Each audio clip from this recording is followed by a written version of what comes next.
Hi, this is Ushio and welcome back to A Summer with the Shiba Inu. We just finished Arena 12 and resolved the situation. And this is the kind of game that has mysteries in the future, and to solve the mysteries in the future you need to go into the past. So this is another flashback. A long time ago. A long time ago, the two siblings lived in a structure made of obsidian. They playfully called it Obsidian Rock. Floating stairs led up to the two entrances, one on each side of the rock. On the west wing were the quarters of the sister. She woke late in the day and watched the sunset. Her domain was the night, for she often could not fall asleep. In the east wing were the quarters of the brother. He woke early in the day and watched the sunrise. His domain was the day. He worked hard, taking care of matters relating to the outside world. In the afternoon hours, they played games together and took walks in the grounds.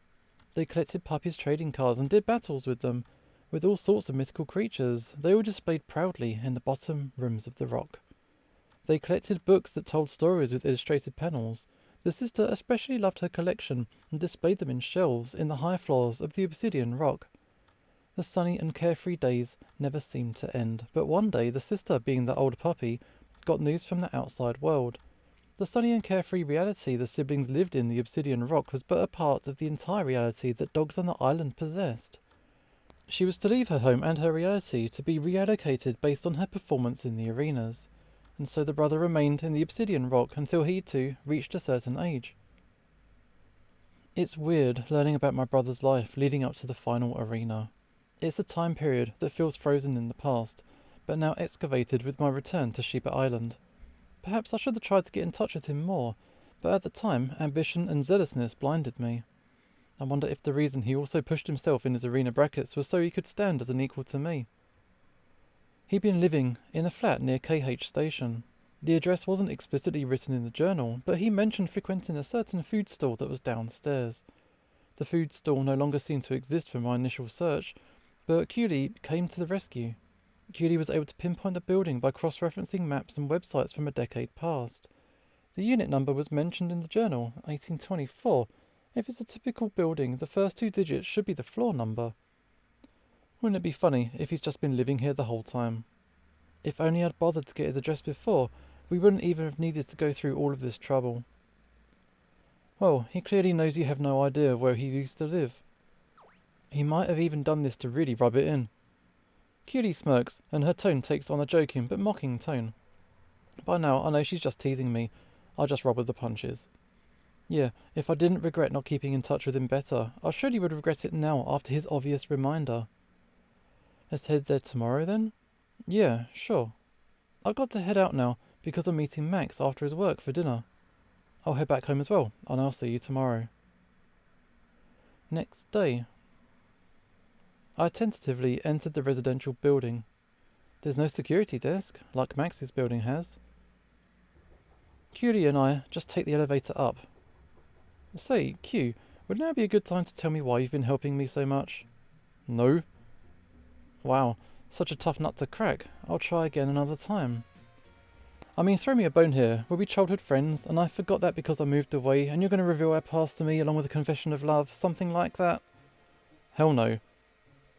Have you been reading too much manga? I mean, yes, but that's beside the point. I may or may have not have a large collection when I was a puppy, and now. I mean, recently there's been this type of game that's become popular in Canine. It's kind of like a novel, but also like a manga, and also like a video game. Yeah, I know what you're talking about, but weren't they popular on the island already before you left? I never played them then. I guess I was just into manga. Better late than never, I guess. Anyway, let's get back on topic. Give me a hint or something, like do you secretly work for the ARI? No. Oh, come on. The elevator dings, signalling that we've arrived on the floor. No more guesses for now. Get out now, or we'll be sent back to the first floor. She nudges me with the top of her head. Okay, fine. I want to know sooner or later though, I'll tell ya. Okay, fine. Quill mimics my tone. I groan and make a face at her. We follow the hall to the number 1824. Here we go. I try to open the door. It's locked. Okay, Commander, what are you going to do this time? I'm just going to use the feather. Just cautiously abusing my power, you know. I wonder if your brother would disapprove. I'm not sure actually. From his journal, or at least what I felt after skimming it, it seems like my brother wasn't really interested in the power of the rankings after all. In the end, he was playing the game to escape the game. He always disliked troublesome situations, so he wrote that he thought that the power wasn't worth the drama and jealousy, all that jazz. Seems like he realised that way before you did. What an enlightened dog. Yeah, I think my pride really prevented me from realising these things earlier. In the end, I was also playing the arenas to escape the arenas, but at that point I realised it was almost too late. I'd long known that getting a high rank would be a hassle, and the re-challenges are a clear reminder of the hassle. I figured I'd enjoy the tangible benefits over the hassle it would cause me. The apartment is like the office space where we found the last clue from my brother. No furniture, nothing. Another empty flat? The last place my brother's clues had led us to had been devoid of furniture apart from one desk that held the journal clue itself. In this flat, the short hallway ends in what should be a living room. We check what might have been a kitchen. Apart from the pre-furnished stovetop and fridge, it's kind of empty. Checking in those two appliances yielded no results either. Next up, the master bedroom, also empty. In a smaller room, there's a box sitting in the centre of the room. Very deliberately placed. I approach it and squat down in front of it. I grip the lid tightly with both paws, and it comes clean off with a firm lift. No combination lock or nothing. Yeah, nothing like having to find a torn sheet of paper on a dog's corpse, but getting the nasty surprise that it also contains half the combination. Then you have to miraculously use something in your inventory combined with another object in the environment to get the other half of the password combination. Yeah, that seems oddly specific. I played too many video games. I'm trying to place the reference. It's not 999, is it? I'm not sure. Okay, let's see what we got. Oh, a circular item is nestled on soft material in the box. 8 orbs glow brightly, the 9th one dim. Around the 9th orb, 9 small orbs glow. Rank 99. Like my pendant, this pendant is unique on the entire island. I leap to my feet unconsciously, slack-jawed, as the possible meanings crash over me. What does this mean? Cutie covers her mouth with a paw, her eyes wide. A dog without their pendant could only be dead. He's dead. I'm sorry. Okay, I need a minute. I walk to a corner of the room, kicking the ground. My claws scuff on the floor. I don't care. Oh my god. From the corner of my eye, I see Cutie retreating to the other corner of the room, giving me my space. I see her put up her wrist phone hologram, but can't even bring myself to wonder what it's for. Calm down, deep breaths. Deep breaths. And breathe. Calm down. And relax. Keep breathing. Deep breaths. A dog without their pendant. It's fine to be without it temporarily, for like 10 minutes or something. We've all known this since puppyhood. It's common sense. Like the purpose of the arenas, we were repeatedly told to never be separated from one's pendant. I even wore it the whole time I was in Canine Duh. Chun-wen left this here for a reason. Wait. I haven't even touched it yet. What if it's not even real? I make a sudden dash for the box and snatch the pendant. At the touch of my paws, the pendant starts glowing and humming. What is this? Hologram? A hologram is being projected from the 9th orb, originally the only dim orb. It's now lit with a teal colour reminiscent of my wrist phone hologram. Oh, okay, this is Chun-wen giving us a message. Hi Sid, with this, you can find me wherever I am. I hope you haven't made this journey all alone. It's going to be a little tricky though. I'll see ya. What? Oh my dog. So he could be alive even though the pendant isn't on him. But it could be pre-recorded. It doesn't mean he's alive. But this means that we're not at a complete dead end, right?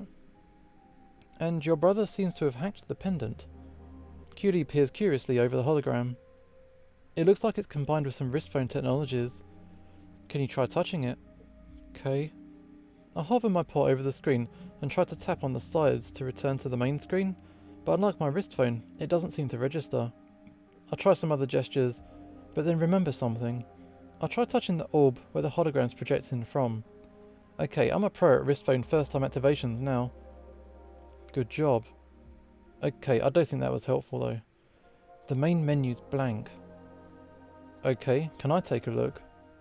Sure, of course. I might need to tinker with it a little bit though. Like, I'll probably have to take it apart. If there's anything hidden in it, that's the only way I can get to it. Okay, I'm sure Chun-wen wouldn't mind. If he's even around to mind. Don't say that. He left you this after all.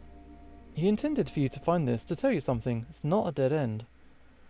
I don't know what to think. I just came to one of the most certain and despairing conclusions in my life, only to have hope given to me again. Without Qli's help, I wouldn't have been able to make it here, nor proceed further. Okay. I let out a shaky breath. Thank you, Qli. I bound up to her and embrace her. Her fur is soft and smooth to the touch.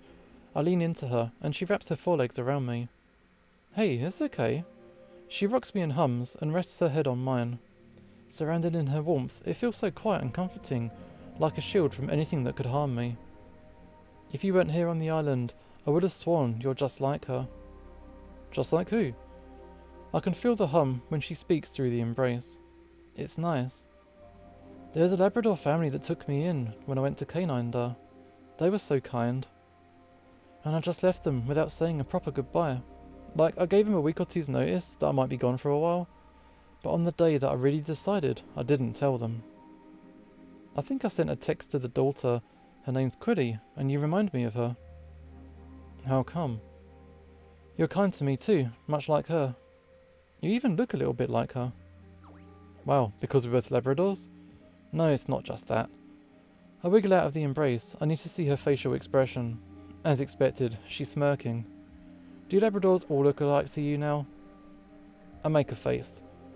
Well, you look different enough that I don't think you're her in disguise. Yeah. I stroke my chin, exaggerating, in deep thought. Then I pounce on her, grabbing at her fur and ruffled it. Are you Quilly under this skin? I'm gonna pull off your disguise.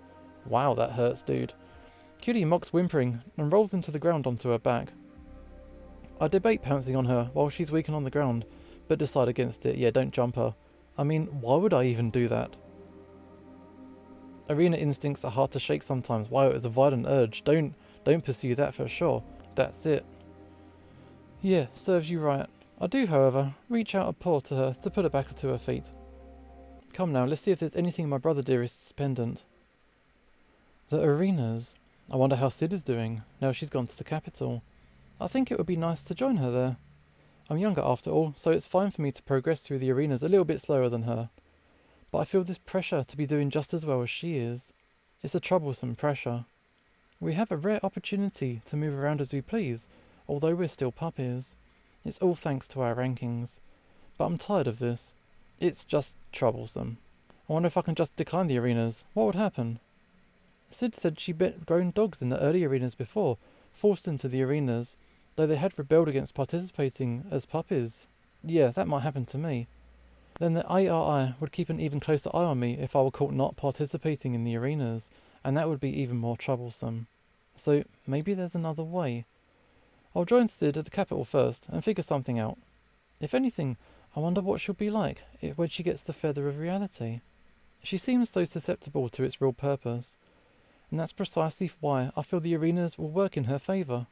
Maybe, somehow, I can make sure that she doesn't lose herself if she gets the feather. Okay, later that evening. Back at base. Back at Max's apartment, on call with Qli. Qli has Chun-wen's pendant files open on her wrist phone. She explains that she was able to make a wireless connection to the pendant in her wrist phone, and from there access the chip that my brother had slotted into it. Cool. Qli shows me the screen, displaying a map. See this? Gesturing with a paw, Qli draws my attention to a faint small light on the map. What's that? We've got to go there. Qli, you're amazing. Nah, it's nothing. You would have known how to do this if you'd lived on the island these past years. Yeah, even if I used a feather, I couldn't do this without waiting another couple years. I'm glad you're on my team. Yeah, I'm glad too. But don't thank me just yet. I'm trying to figure out where this map actually shows. You see, there are no street labels or geographical markers. Right now, I'm thinking of running another image match search, but it's gonna take a while. Sure thing, I can wait for as long as it takes. Can you zoom in and out? Not that I can tell. There are other image files that this application includes, but only this one has the dot marker thingy. One sec, I'll send the files to you, maybe you'll recognise something. She swipes a couple times on her interface, and I get the notifications on my wrist phone. I lean back, pull up the hologram interface and download the files. I feel like this is going to be a long night. Okay, even more later that night. I pore over the map images, trying to recognise any familiar place. If it were for my years in Taipor, I might have been able to recognise something by sight. As the maps aren't even coloured, I can't tell what might be a park or a river, which would have made the process a lot easier. However, there have been odd places I've lived in, and possibly my brother had lived in throughout the arena process. Of course, I could try visiting all the places that I remember, but I feel that this clue was left behind so I could precisely pinpoint something. Could it be the Obsidian rock? Though, hadn't that place been demolished ages ago? I take out the journal and try to find any clues or more references to locations and look them up on the Wiffle maps. Nothing seems to match. Other than the place where he lived and where we found the pendant, most places he mentions in the journal are just food places or manga rentals, video game arcades he frequented, and so on, that kind of thing. None of which seem to match up with the image files. Okay, we're still going. Yeah, there doesn't seem to be anything I can find that matches. Any luck on your end? I'm still running the image match search. I'm using an algorithm that I made some time ago, but since the images aren't coloured, it deprives me of an important feature I had in my original algorithm, which I spent some time tweaking. I'm using the map files of the entire island available in public domain, so it's quite a large undertaking. Do you think there are any geographical regions I could target first, other than the capital? It would shorten the time compared to doing an equally weighted blanket search. Well, the plains come to mind. I also lived with him together briefly in the city of High Sands. Sadly, I don't remember the exact addresses of the place either, but I do remember the general sections of each city they were in. Send them to me. I'll try prioritising those areas. Cool. Though, how come you don't remember the addresses? It might have been convenient, you know. Hey, don't blame me. It just gets hard when you never live somewhere for more than a couple of years. I pout, flustered. Truth is, I feel like I should remember them, but the muscle memory just disappears. Inconvenient indeed. She puts on a song, we end up chatting while the program runs. I tell her about my time in the city of High Sands. I'd relocated there during my mid-tier arenas. Hey Fin Hong was one of the dogs I encountered during that time. I relocated there first for some years, then my brother relocated as well. That was when we shared the house, not as grand as the Obsidian rock, but it had been cosy. Though around that time, I started becoming more and more absorbed by the arenas. I'd spend hours each day in my quarters, only leaving to eat. Sometime after, I relocated to the capital as my rankings rose drastically. My brother would stay in that house for some more arenas before he also came to the capital, but we didn't live together at that time. Okay, let's see what we got. There are several matches. Cool, can you send them? On it. We take some more time checking the matches. There are some false positives, but in the end, one candidate remains that matches the pendant image with the red dot. It's somewhere near the border of the plains and the high sands. Somewhere I've never lived before, that's for sure. Somewhere I don't recall ever being before, ever. But there may be some significance to it. Curie and I make plans to go there in the next morning. I send a quick message to Max, asking him to join us after work if he can. His time off isn't flexible, but it'd be nice if he can be a part of the journey, whether we succeed or not. I'd like him to think that he has a paw in all of this, and I'd like to thank him for staying by my side during the whole process. Okay, so we have got a new mission, a new area, and we're going to find out a little bit, maybe about Obsidian Rock, we'll have to see. But for now, this is Usho signing off, and hopefully I will see you next time.